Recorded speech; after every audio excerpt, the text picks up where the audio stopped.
Angela Coulson-Jones. Hi, everybody. First, I want to say thank you for the opportunity.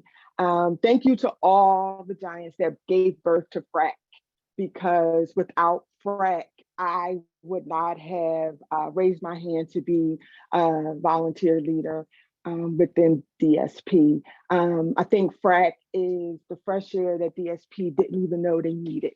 My name is Angela Coulson-Jones. I am the current RVP for the Eastern region.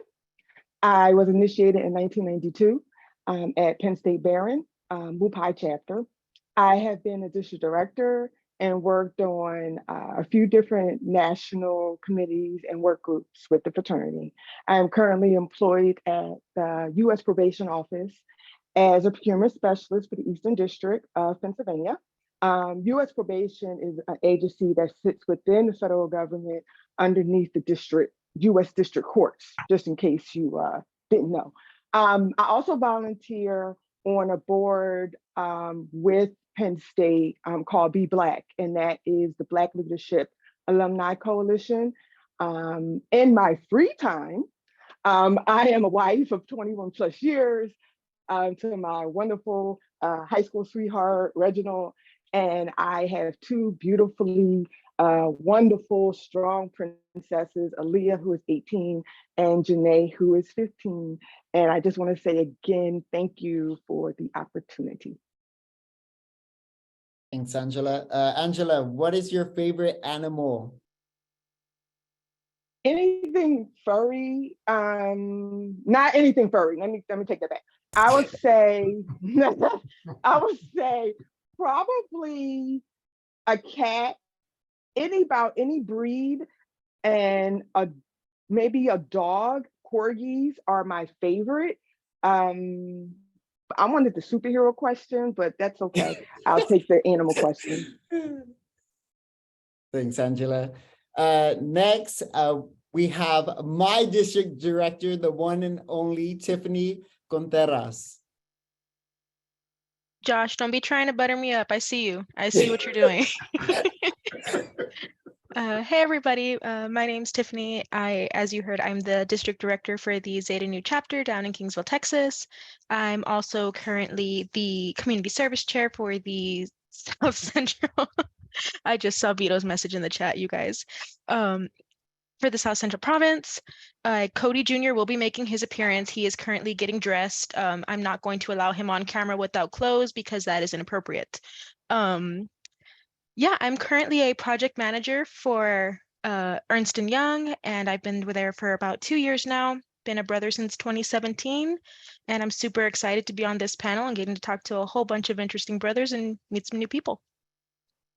Yes, Tiff. So Tiff, if you were stranded on like an island, like what one item would you take with you? One item? Yeah. Oh God. I hate this question. I always end up with this question. I hate this question. Socks. I hate things like sand touching my feet. I don't like it. Socks. And I'm cold all the time. Yeah, socks. I would take socks. Hey. So next we have Jeanette Perry. Hi guys, my name's Jeanette Perry. I am with the Epsilon Zeta chapter from Midwestern State University. I am currently the Collegiate Vice President for Alumni Relations for our chapter. I do work full-time because I'm a master's student. I'm the Administrative and Academic Recruitment Specialist for the Prothero Yeager College of Humanities and Social Sciences here at MSU. So I work full-time. I've been married 21 years to my husband. We have 2 daughters also. My oldest is 20 and my youngest will be 17 on Saturday. So when I'm not busy and in my free time, I volunteer with the community. I did Dancing with the Stars and raise money for Big Brothers Big Sisters of Wichita Falls. I've done principal for the day. I'm a community advocate for kids in our ISD, especially we've got a lot of transition going on. So I just try to get myself involved with whatever I can get myself into trouble with, basically. Thanks, Jeanette. So Jeanette, if you could live anywhere in the world, where would you live? Oh my goodness, that's a tough question. Wow.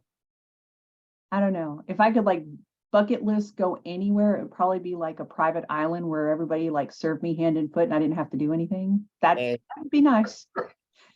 Yeah. And now we have, I hope I do not butcher this, Ines Jude. Oh, my name is Ines Jawad, and I'm with the Iota Phi chapter of California State University, Fresno. I'm currently the senior president of my chapter. I got initiated in fall of 21, and I am a business administration major with an emphasis in computer information systems. Cool, cool. So if you had 3 wishes, what would you wish for? Question. Okay, so my first would be, I was thinking about the question they asked earlier about like the superpower. So I would love to be able to read minds, and I would love to, I'd love to have infinite wishes. No, just kidding. I would love to be able to read minds. I would love to, that's a tricky question. Oh, I would love to have like a passport, like where I can travel and like live anywhere in the world. I don't know what it's called exactly, but that's something I would wish for. And my third wish would be to I don't know, live to 100 years. Oh, good one, good one. And last but not least, we have Sydney Nicoli. Hi guys, my name is Sydney Nicoli. I am from the Alpha Omicron chapter at Ohio University, and I currently serve as the director of social activities for them. I was initiated 1 year ago on St. Patrick's Day. So yeah. Oh, so Sydney, would you rather throw away money or throw away love?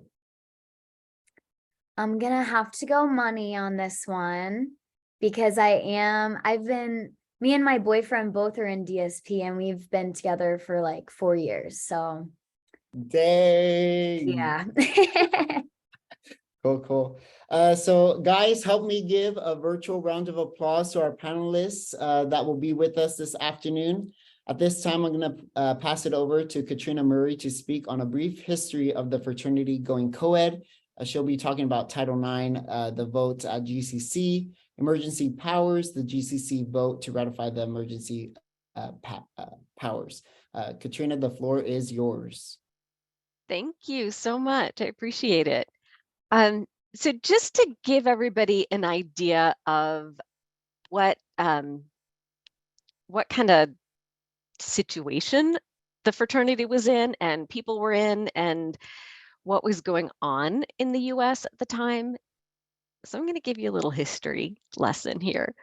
So back in the early 1960s, 1963, a law was passed called the Equal Pay Act, that women were to be paid the same as men if they were working in the same job with about the same experience and such.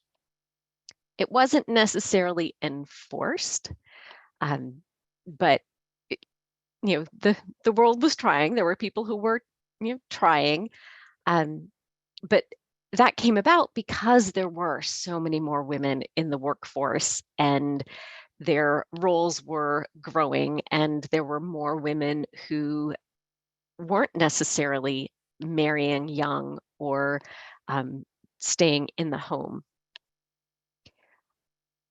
The Civil Rights Act of 1964 banned employment discrimination that was based on race, religion, national origin, or sex, gender. So there was a bit more from a protections perspective that was coming into play. And women were gaining ground professionally. 1967 saw the first female member of the New York Stock Exchange. And you may, I don't know what you're familiar with history and the social aspects of what was going on in the 1960s, but there was a lot of push for more freedoms because there were a lot of things that women just couldn't do, weren't able to do. For example, women were denied credit. Women typically didn't have credit cards in their own name, couldn't necessarily buy a home on their own. So there were a lot of things just institutionally within constructs in the US that were not very friendly to women. In 1972, Title IX was passed, and that was the education amendments. Well, actually, it was Title IX of the educational amendments. And it specifically stated that no person should be excluded from participation in, or be denied the benefits of, or be subjected to discrimination under any education program or activity on the basis of sex. So this was definitely a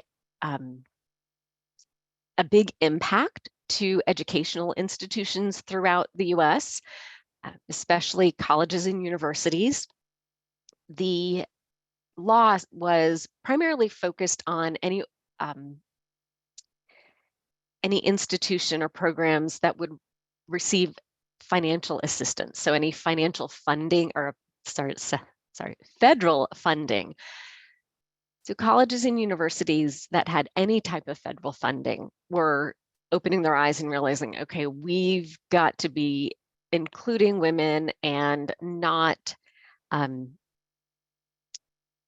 denying them that equal opportunity. So a lot of sports related activities were targeted first, and then many organizations on campuses were realizing, oh, we should be looking at including women. Or some were looking at it like, oh my gosh, now we're going to have to include women. So during the Delta Sigma Pi Grand Chapter Congress in 1973, an amendment was proposed to change the bylaws to open Delta Sig up to membership to women, and it was overwhelmingly defeated. So they did not have the support of the majority of delegates at the Grand Chapter Congress. In that same year, that Equal Credit Opportunity Act was passed that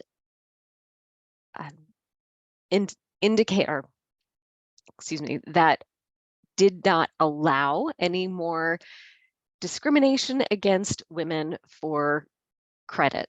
So lenders could not discount a woman's income or deny somebody credit just because they were female.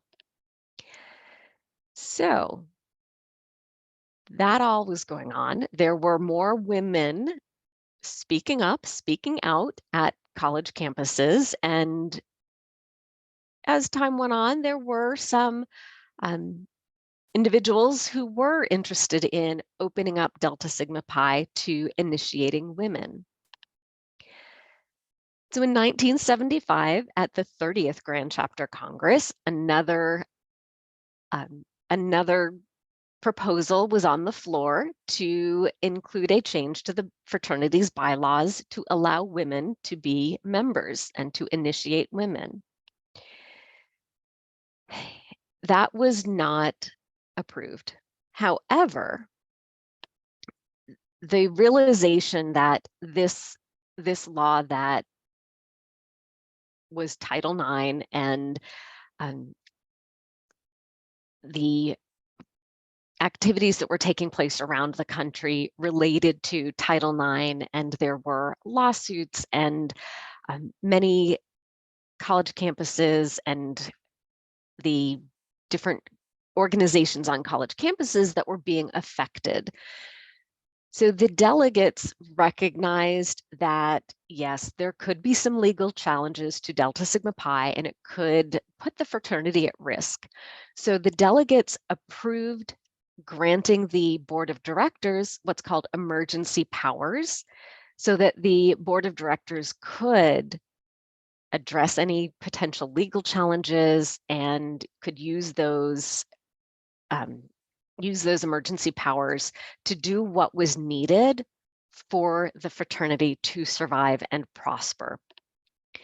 So there was a board of directors conference call on November 7th of 1975, and Grand President Bill Tatum, who, if you were at the Southern Regional Provincial, he attended, that he was the Grand President at the time, and the board of directors did vote unanimously to allow women to be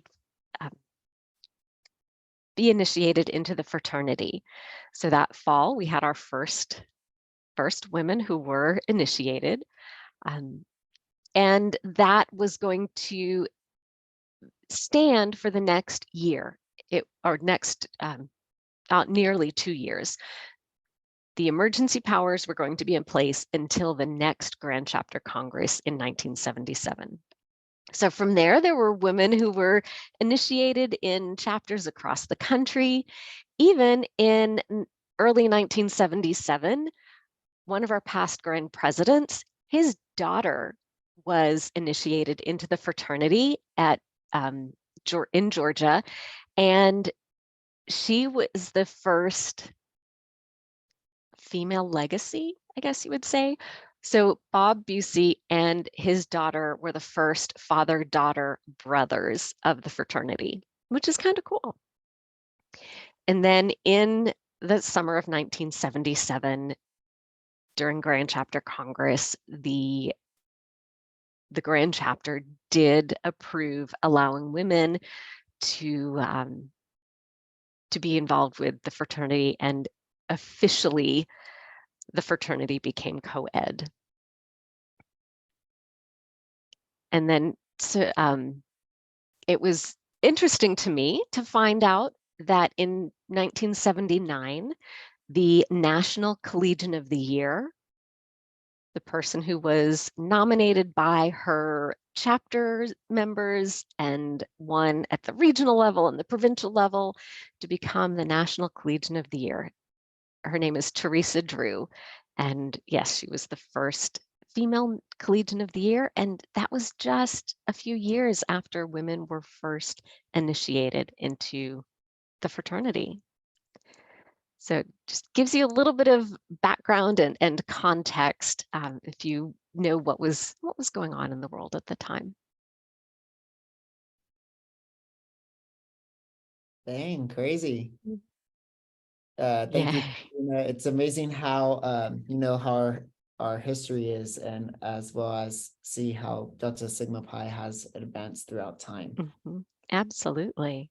Next, we're going to have Lori Gelsinko. She's going to be speaking on the experience of fraternity going co-ed. And what I've heard is that Lori was one of our first female initiates. So I think that's so cool. So Lori, share with us how that experience or any memories that you created while going co-ed.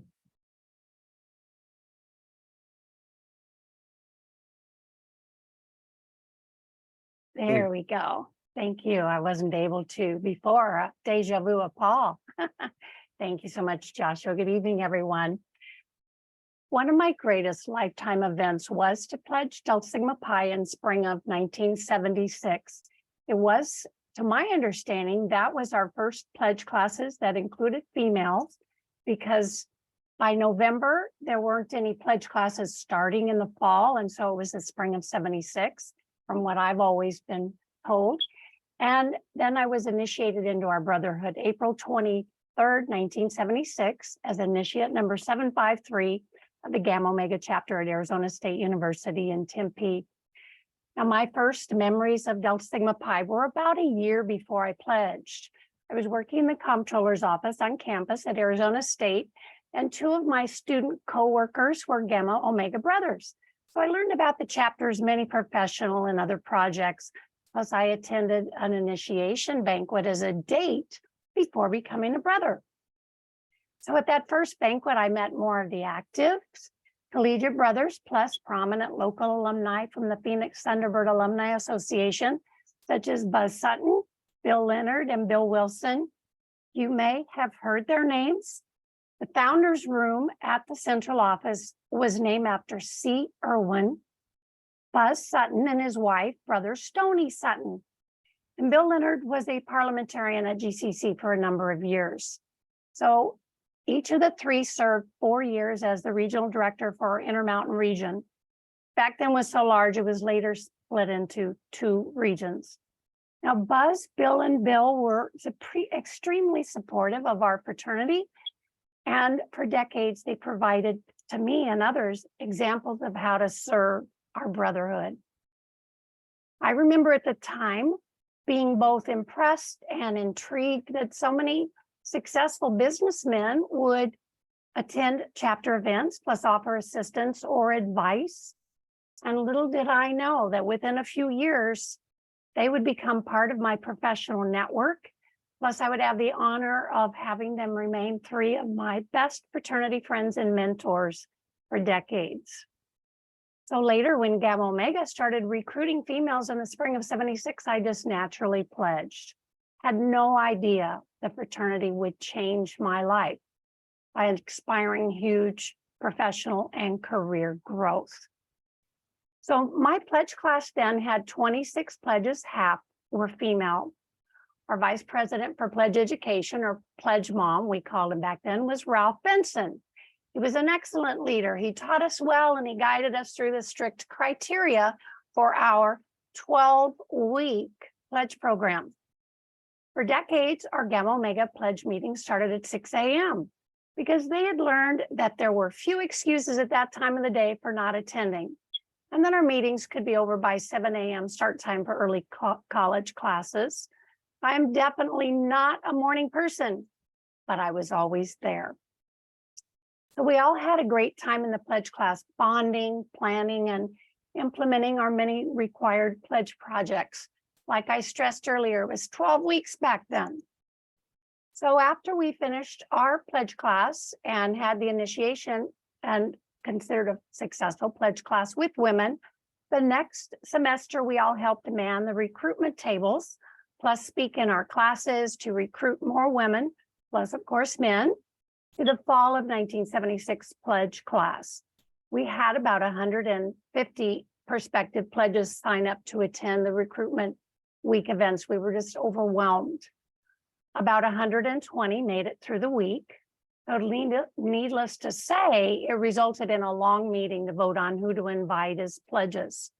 The chapter met until 3 a.m. to narrow down the list to 36 pledges, and 21 of those were female. One was my good friend, Linda K. Votter.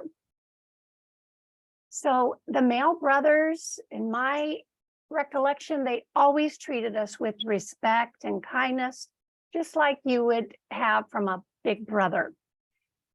This was, of course, all new to them as well as us. And I felt like they welcomed our help with the projects and the decision-making of the chapter.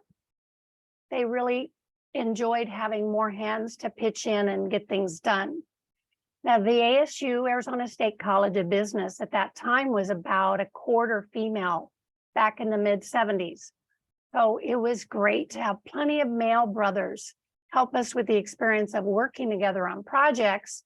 And later we could more easily transition to being successful professionals in the business world, which was still predominantly male at that time, especially in my first career in banking.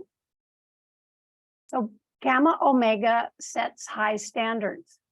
We were second only to the Alpha Beta chapter as far as numbers of consecutive years earning maximum 100,000 CEI points for chapter efficiency. Now that's called CMP. We had it for 39 years and Alpha Beta had 43 years consecutive. I'm really proud of that history. So this discipline of setting high goals plus consistent achievement of goals, your teamwork helped put me on the right track for career success and other service. So after 3 semesters of initiating women, Gamma Omega finally elected our first female president, Jan Garland, who was instrumental in the next milestone that I want to speak about. So Jan Garland was elected chapter president for the fall 1977 semester. Plus, she was elected as our delegate to attend the Grand Chapter Congress in Toronto, Canada, in August of 77. So as Katrina already mentioned, the 75 Grand Chapter Congress had voted not to allow females, so the board had taken emergency actions to allow us to be initiated. Therefore, the proposal came up again in Toronto, and it would need to either be ratified or who knows what. Now, beforehand, there was some apprehension of both amongst both male and female brothers about what would happen if it didn't get approved. What would we do with all of the female brothers we have already initiated? And so they didn't know, but they were hoping that it would. So in my memory, about 1/4 of us brothers at Toronto Grand Chapter were female, including more female delegates than just our Jan Garland. So many chapters had already experienced for 3 semesters how well it was working having females. So more delegates at the Grand Chapter were in favor of approving it than had been in the past. And as we already know, the vote was successful. So once the ratification passed, one of the next things to decide was, what are we going to call the many female initiates? So from what I heard, male brothers did not want to change their traditional name, but many of them didn't think that the women would want to be called brothers. So alternate names were considered, such as sisters or members. Excuse me. Now, Jan Garland and myself and the other female brothers from Gamma Omega in Toronto surveyed the women there at Grand Chapter Congress to find out how they felt about the name brother and what they wanted to be called. Then Jan, as our delegate, reported back during the discussion on the Congress floor.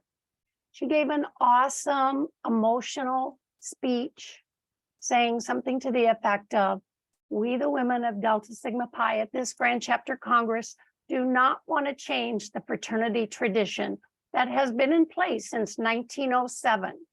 We want to remain of equal standing, and we want to be called brothers. So needless to say, Jan got a standing ovation, enthusiastic applause.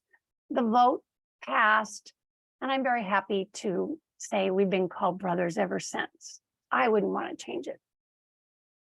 So there were about 12 of us from Gamma Omega in Toronto, and that was the first of my 24 consecutive Grand Chapter Congresses so far. Been very blessed to be able to attend them all. So Houston in August will be my 25th consecutive Grand Chapter Congress. I also attended all but one of our regional conferences before they started having provincial conferences in lead schools. So I was at one of these early regional conferences, I think 1980 in Albuquerque, where I met a few brothers from a nearby chapter that didn't want to initiate women. So I talked with one of them, trying to find out why and convince him that women are good for the fraternity. He eventually said that he didn't have a problem with me or women, but he knew that his chapter would never admit women. They never did. And I later learned that their chapter had their charter revoked for multiple reasons, including burning their house down. So that experience with that chapter in our region, plus one alumni chapter back east, who refused for years to accept women as brothers, those are the only negative experiences I've ever had. Really not that negative regarding the issue of accepting women into our fraternity. I've been blessed at many, many positive experiences. So as proud as I am to be one of the earliest female initiates, I'm most honored to be the first female to receive the Silver Helmet Award, 2001 at the Buffalo Grand Chapter. Silver Helmet is for 25 years of active service to Delta Sigma Pi. And my fellow Gamma Omegan and good friend Linda K. Vaughter, she was our second female Silver Helmet recipient in the country. So final thought I wanted to share. I was painfully insecure for years, and it was the fraternity that helped me work through that. I felt as though brothers in our fraternity accepted me for me, in spite of my weirdness and in spite of my many shortcomings. I finally learned to accept myself while continuing to try to be better and to be able to help others if needed. The fraternity has given me so much, and I'm still trying to give back as much as I have received. So I thank you so much for letting me share some of my memories with you. Thank you, Lori. Thank you for showing your experience and the memories you created while being initiated into DSP. And I'm not a morning person either, so I'm with you right there. That's one thing I really love that you said is that our fraternity, we create those memories and you make those lifelong friends. And it's amazing to see the impact that the fraternity had on you. So Lori, thank you so much for sharing your experience with us today. So prior to our event tonight, we had some questions that were submitted to us, and we're going to go through some of those together. And in order to make sure that we kind of hear from all of our panelists, I'm going to ask if we can try to limit ourselves, our answers to 1 to 3 minutes so that we can just hear from all the panelists if possible. So our first question that we have is, what year were you initiated into the fraternity, and what do you recall the ratio of males to females was in your pledge class and chapter?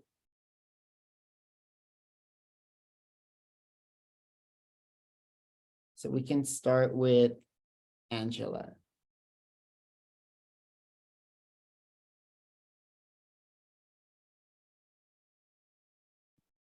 Okay, good. 1992. My pledge class was, so our chapter started in 1991. So I think our pledge, if I can remember correctly, our pledge class was like half and half. So it wasn't top heavy or either gender. So I had a really good experience, and our chapter was the same. It was kind of even with men and women. Cool, cool. Tiff, how about whenever you were in Kingsville? How was that? Okay, cool. So when I initiated, it was spring of 2017, there was 12 of us, and we were predominantly a female pledge class. There was 8 females and 4 males, and the boys had this running joke that we outnumbered them 2 to 1. And so it was an interesting dynamic because we had, at the time, there was positions like president, vice president of the pledge class, and I was one of the only females that had a position. So there was maybe like 5 or 6 positions, and only 2 of us got one. So it was one of those things like, yeah, we might outnumber you, but you outrank us. So what's the problem? And so it was interesting. They really did a good job of protecting us, though. They never made us feel like there was anything wrong with being a female in the chapter. And the chapter itself was super welcoming, and the chapter itself was even super even. So I don't remember it ever being unbalanced or anything like that. Yeah, thanks, Tiff, because, you know, we're brothers, right?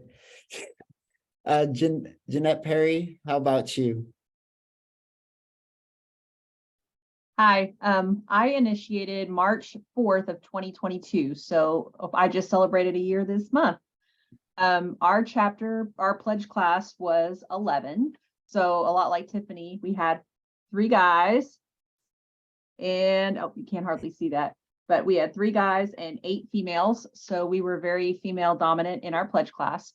Our chapter as a whole is predominantly female. We might have 5 males in our chapter class. So we're at least 90% female. And it's been a great opportunity. I've learned a lot, and I enjoy the opportunities to be a leader in our organization. It's been great. Sure, for sure. And Inas, how about you? Like, I know you're a collegiate. So how is y'all's ratio? Yeah, so I got initiated in fall of 21. And I believe we were 12 or 13. I think it was equally like, it was balanced. It was like the same amount of girls as there are guys, but I think the girls slightly outnumbered the guys. So there were more females in that pledge class than there were males. And honestly, I think our chapter is very diverse. Has maybe slightly a little bit more women than it does men, at least active members.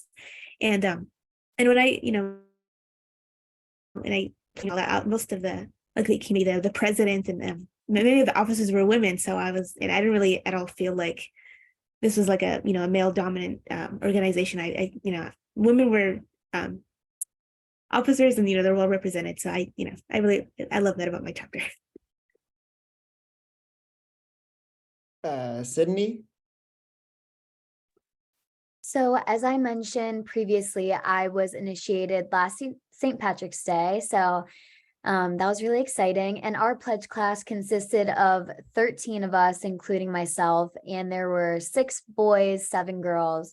And kind of the same as Enos, like our pledge class was very close, or I guess not the same as her, but she didn't say that, but our pledge class was very close and the boys were very supportive. Like none of us ever felt like we were out of place or, lesser because we weren't a male, and business is a male dominated industry. It was a very seamless experience, and I'm very grateful to have met everyone I pledged with. We were awesome. Yeah. And Katrina? Hey there. So I actually have something that we use during my pledge process to kind of keep track of names and information. We didn't have smartphones then. We didn't have personal, like laptop computers. So this actually lists out all of the officers, my pledge class, some other notes and information. And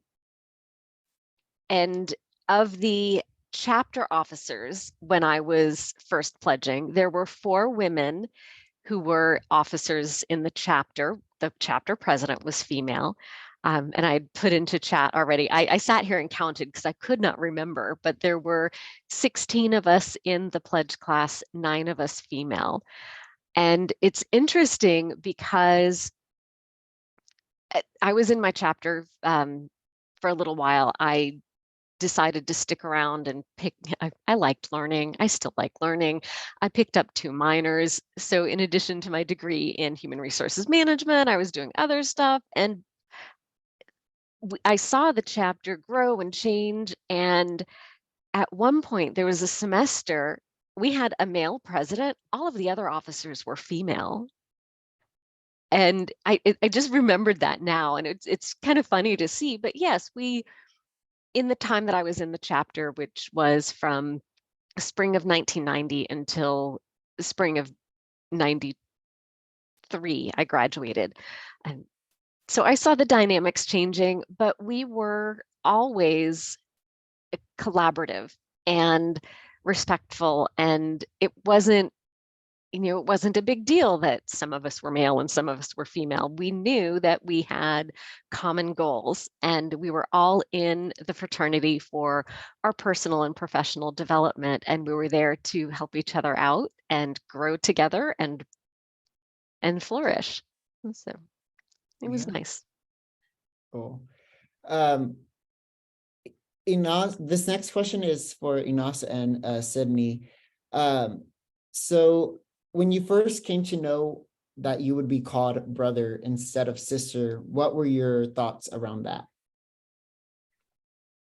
So personally for me, the term brother was never really hard to digest, just because I had a lot of friends and family members who were in business fraternities. So before I even knew I wanted to join Delta Sigma Pi, I was aware that all members were called brother despite their gender. So. And Inas?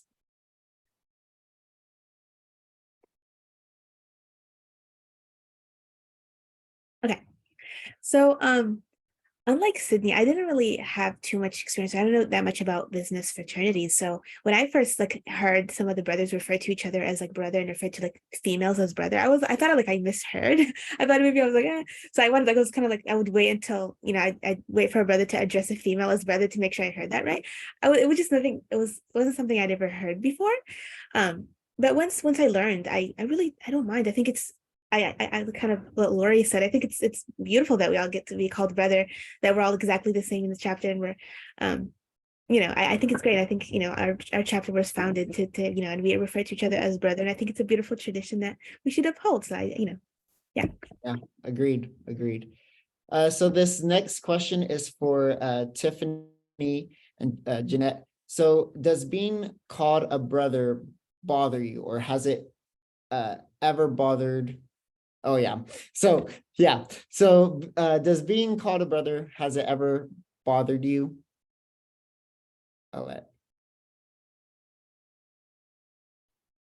No, back when I was in college in the late 90s, because I'm an older student, I was involved in another an honors fraternity, but it was not a business fraternity. And we all called each other brothers. And so it really wasn't an issue. I like the fact that I am included in the brotherhood. And so I feel a part of it, and I feel like it's a family. And so I couldn't imagine being called anything else, really.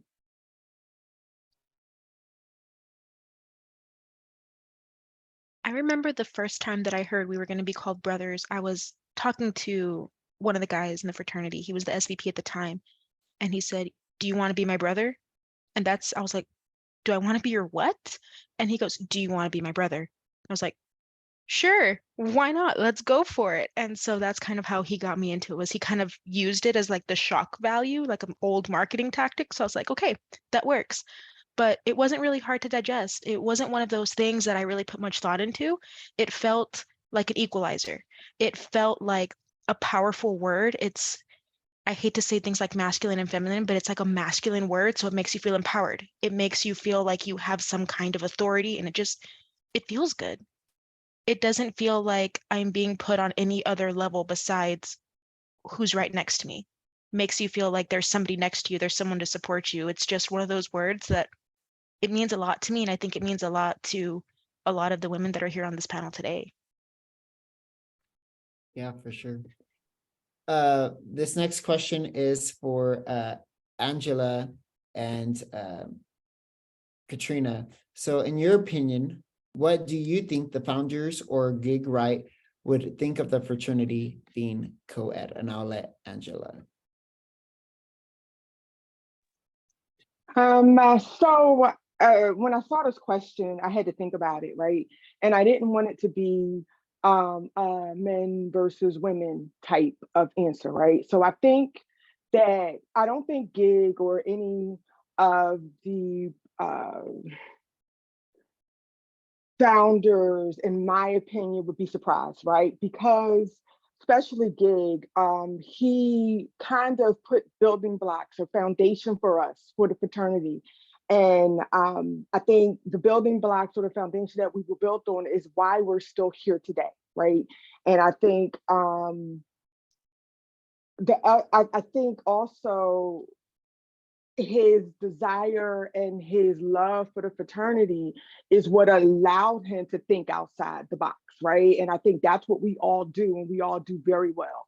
And I think also with that idea of thinking outside the box, during the times of the wars that were going on when he had was very young in the fraternity, the Great Depression was around. The fraternity was almost going to be extinct, right? Because of low membership, no money coming in. And I think instead of him reinventing the wheel or trying to think of something outlandish to do, he was just stood back on the business principles, and he stood back on really what our purpose is about. And he steadfast to his values and never forgetting about the respect for a brother, never forgetting about where you came from, never afraid of getting work done. And I think that is all what we do.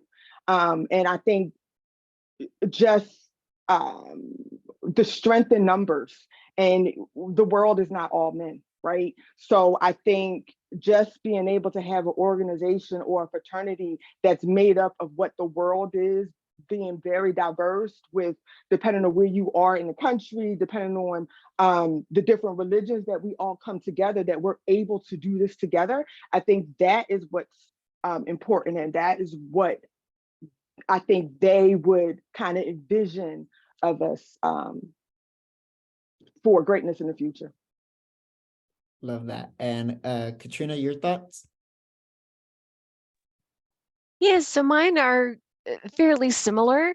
You know, the four founding fathers came together because they saw a need and an opportunity, and the four of them had some differences, and you know, I would hope that they would recognize the changes in the world, right? And you know, in the time that they were part of the fraternity in their lives through college and after graduation, and you know, anyone from that early time, whether it was Gig Wright or anybody else, I would hope that they would recognize that the changes in the world and in the world of work in the US, with so many more women coming into the workforce and going to college, and really making up now half the workforce, that they would realize that, yeah, this is something that is needed and beneficial for everybody, not only the men who were in the fraternity originally, but the women coming in. So yeah, I would hope that they would all have a positive view of the fraternity becoming co-ed, and also the fraternity becoming more diverse. I mean, frankly, there was a time in our history that it wasn't. And you know, I'm happy to see that the fraternity has been embracing diversity and inclusion. Yeah, Yeah. totally agree. Definitely our world is evolving, and Yes. so I totally agree with you on that. Our next question is going to be for Jeanette, Sydney, and Enos. Why do you like being called a brother as opposed to a sister in the fraternity? And I'll let Jeanette go first.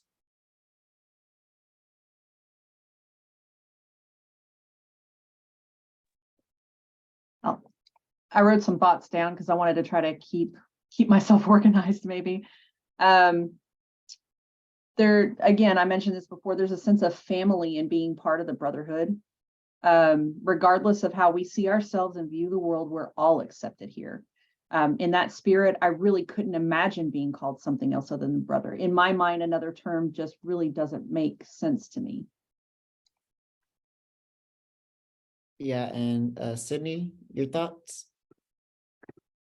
I personally feel that being called a brother is a title of like respect and power, and that it puts all of us members on the same pedestal, kind of as Tiff noted previously. But yeah, I like being called brother for sure. Like, yeah, and Enos. I absolutely love what Tiff said earlier about like the term brother.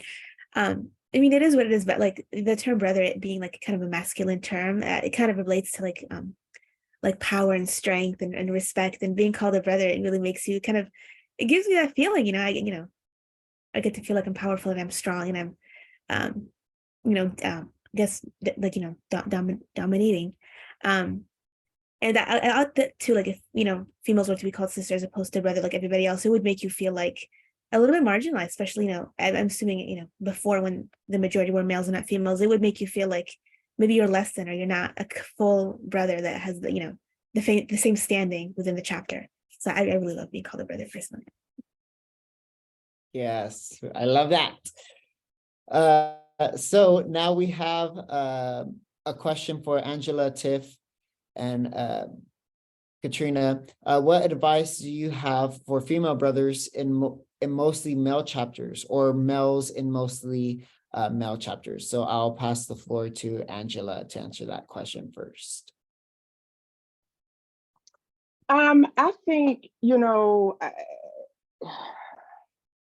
I think whenever you come into a room or let's just go, you're looking at yourself in the mirror and it's whoever you're seeing looking back at you, right? I think if you are authentic in who you are and are kind to everyone and respect everyone, right? You just show up. You show up with purpose, regardless if you are a woman or a man.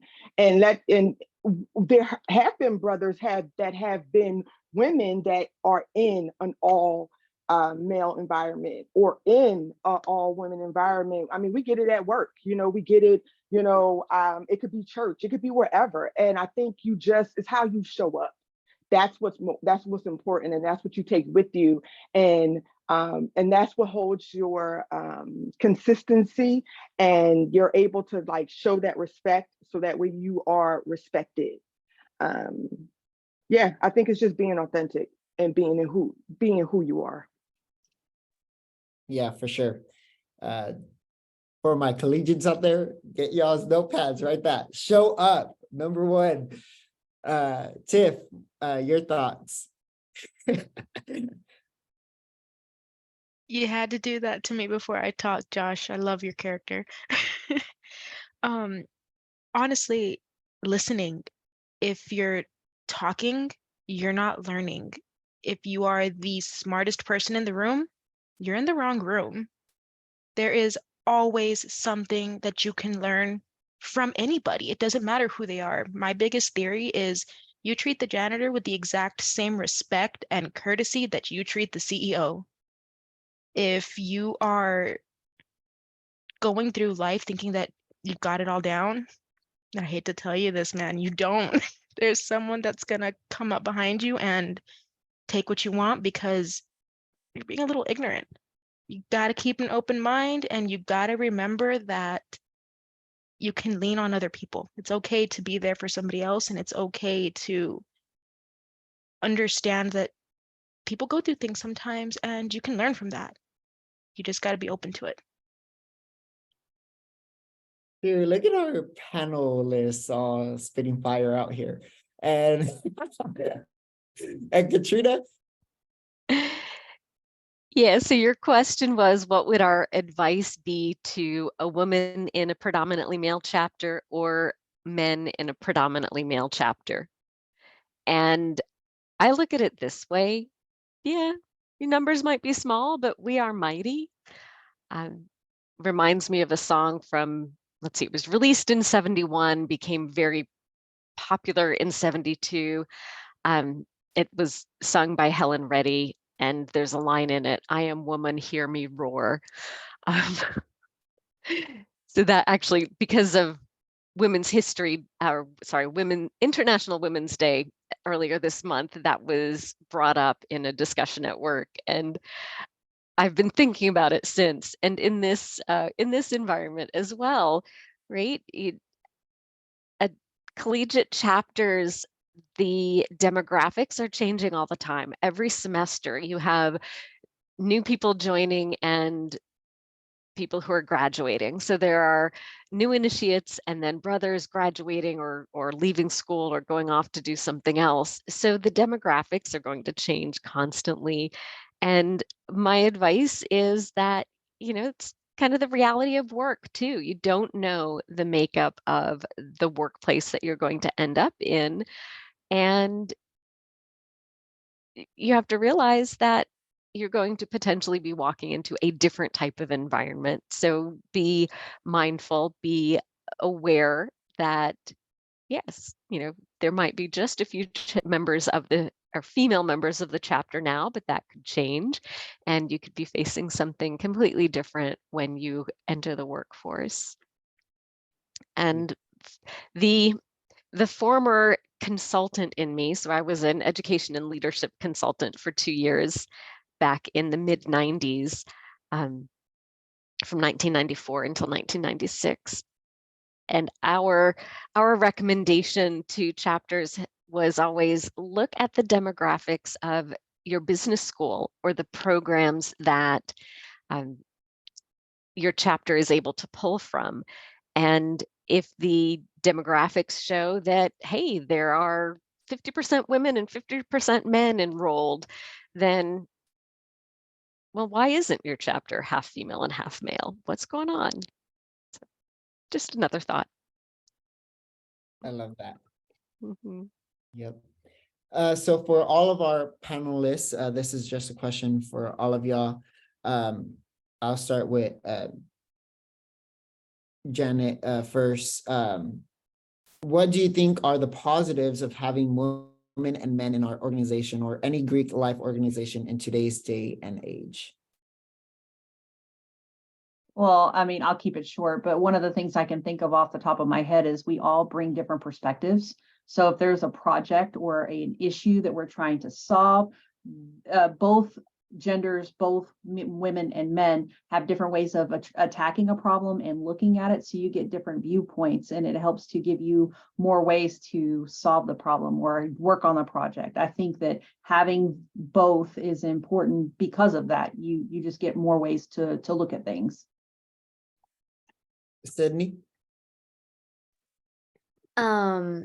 I think it's wildly important, to have co-ed fraternities and stuff, because it gives members the opportunity to bond with those beyond their gender.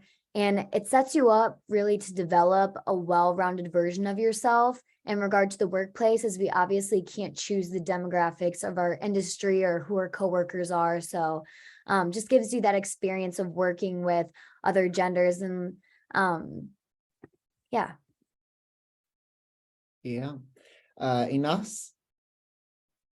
Yeah, I think chapter having both females and males, I think I know it's obviously not a competition, but females and males working together creates like a huge competitive advantage. You just perform so much better, and you get to know more people and kind of be aware of more perspectives. You make better decisions. And overall, I feel like, again, as kind of Sydney said, in the future, you're not going to guarantee that you're only going to be working with, you don't know who you're going to be working with or what kind of population you're going to be working with. And just the more people you talk to, the more opportunities you expose yourself to, the better. And having females and males from different backgrounds too, really, I think gives collegiate members like the best experience possible in the fraternity. For sure, for sure. Because imagine like going to lead or going to GCC and it just being like all males. Bro, that would be so boring. Tiff, what are your thoughts?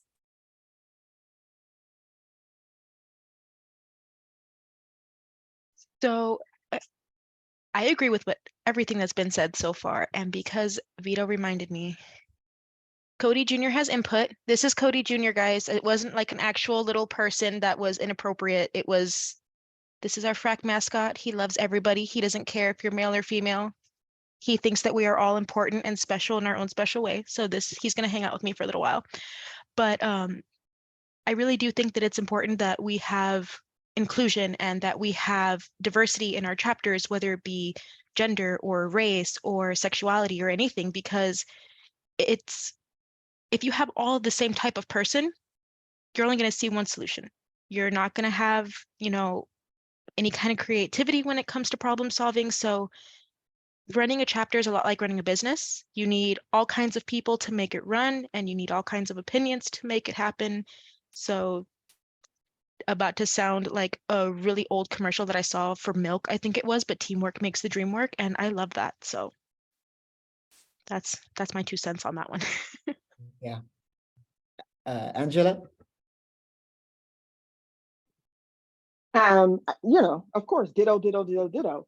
But if I can go a little deeper, I mean, we all, when you're coming to the table, whatever table it is, you're bringing you bring your biases, you're bringing how you grew up. And if we all grew up the same, even brothers and sisters of a family grow up differently because your parents are at different times of their life when they are parenting you. So just to say that if we're all going to be one gender or whatever, you know, the same sentiment that everybody has already said, that's boring. You can't think, you don't have any new ideas. Same thing everybody has said. And you continually have to evolve, right, as a person. So even, let's say you grew up in a whole family of women and you come to college and now you're joining this fraternity that maybe could be all male, you are a fish out of water and you are a male, right? So I think to have a balance of some sorts, or just to have presence of males and females, is just very beneficial to just growth. Yes, for sure. And Katrina. Ditto, ditto, ditto. The perspective that I come from is the life experiences that we bring shape our worldview, shape our opinions, our solutions to problems, right? So we can all learn from each other, whether it's in a chapter or at work or in any other type of a group. I think it's important to have many different perspectives, so different life experiences. And again, that's from gender expression to race and ethnicity and religion and what part of the country you grew up in, or if you grew up somewhere else in the world. All of this is beautiful and wonderful and makes you who you are. And when you bring your whole self to the table, you can share some experiences that are different from others, and we can collaborate and be even better than each one of us as individuals, right? We can have that synergy come about where we can do amazing things together. Again, if we bring our whole selves and all of our experiences to the table. Yep. Like for me, I have 6 siblings. Oh. The last of my 2 siblings are twin sisters. So you can imagine my household. And definitely it wouldn't be the same without them, because, you know, they just bring another element. Mm-hmm. So definitely grateful for the women. So now we have a couple of questions submitted by a few different people.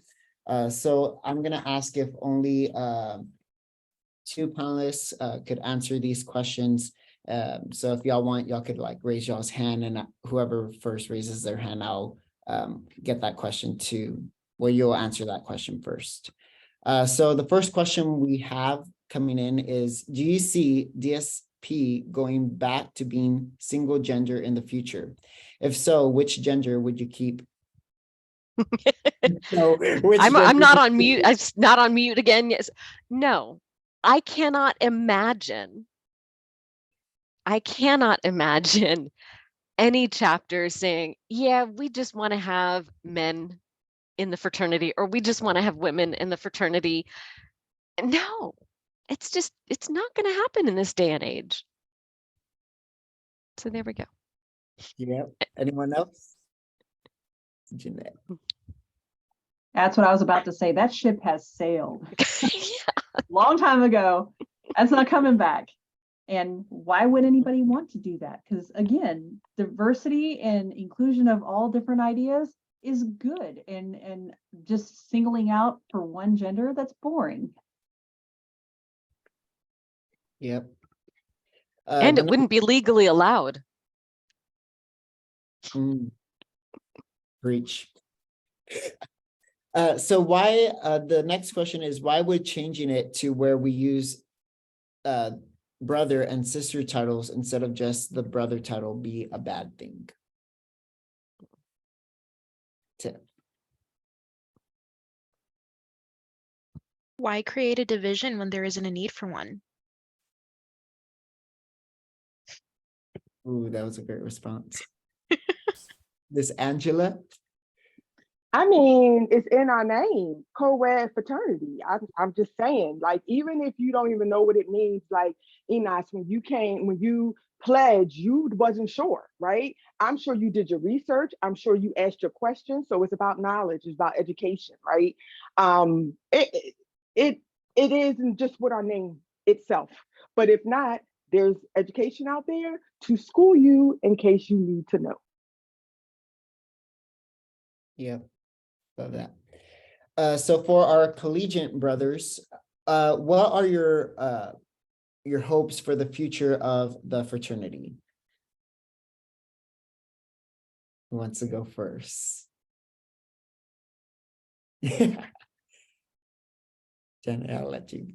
So I guess for a fraternity as a whole, I guess more growth and development. And I would love to, when I graduate, be part of getting into volunteering a lot like the other people in the group have done, because I think it's important. It also gives me a lot of business connections. And I think Delta Sigma Pi can improve upon that. And, just all of us getting together and networking with one another and working with each other and helping each other to grow. Tiffany mentioned you always grow and you always learn. I'm a lifelong learner. I like to learn new things all the time. So just watching our organization grow and the networking opportunities and being able to grow and develop into business leaders, and also help to guide the people coming up into being future business leaders as well. Sydney, did you want to go? Yeah. Yes, I agree with everything that Jeanette said. I think, at least for my chapter personally, we really need to work on connecting with alumni, because obviously we know the brothers that were in the chapter when we got initiated and stuff, but we don't know like many beyond that. And I think that, connecting with those brothers, like, those are opportunities just not being utilized out there. And so I think we should definitely connect more in that way, maybe have alumni come and speak and stuff like that, just to kind of strengthen that connection. Enos, do you want to add to that? Okay. Yeah, I absolutely agree, and I love what Jeanette and Sydney said. I would say my dream for like the fraternity as a whole is for more universities to have a Delta Sigma Pi chapter. I mean, if I had it my way, I would love every university to have one, because I think this is a great organization that gives so many people the opportunity to connect and grow into amazing business leaders. And my other hope would be that chapters within like the same region get to know each other more. I know, in our region, we're kind of, the other chapters are we actually had a joint initiation with the UC Merced chapter, which was great, but I absolutely love that so much that I want more chapters within the same region to get to know each other more and go to different events and have form stronger connections and bonds with other chapters, not just with collegiate members within the same chapter. Yep. So the fourth question is, if someone within DSP kept calling you sister, knowing that you do not like it, and they have been told why it's wrong, how would you handle it? Tiff.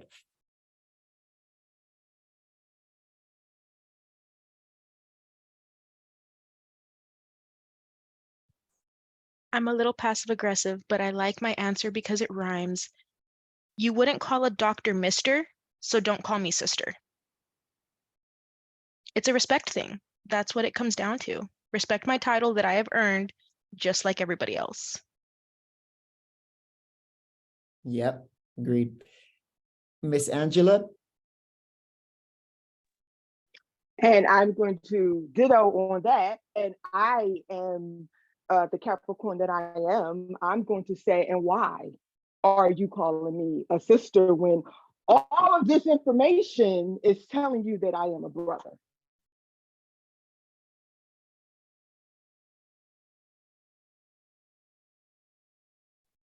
And our last question and follow up to that. In 2021 FBF panel, Kate said, call her a brother or fight her. Does the panel agree? The whole panel agrees. Dang.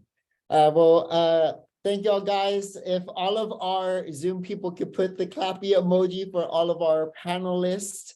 Man, it was such a great time just moderating this, and I had such an amazing time with my fellow brothers. I want to thank y'all so much for taking the time out of your day to be with us.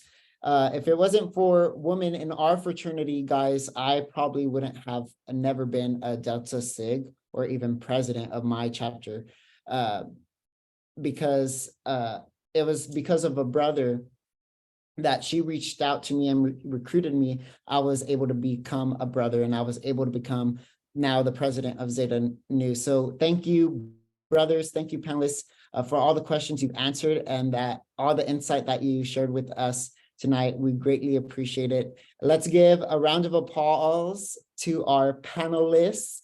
They did such a great job. And Vito, I'm going to pass it on to you. Yeah, thank you all for coming out. We can stay back and chat.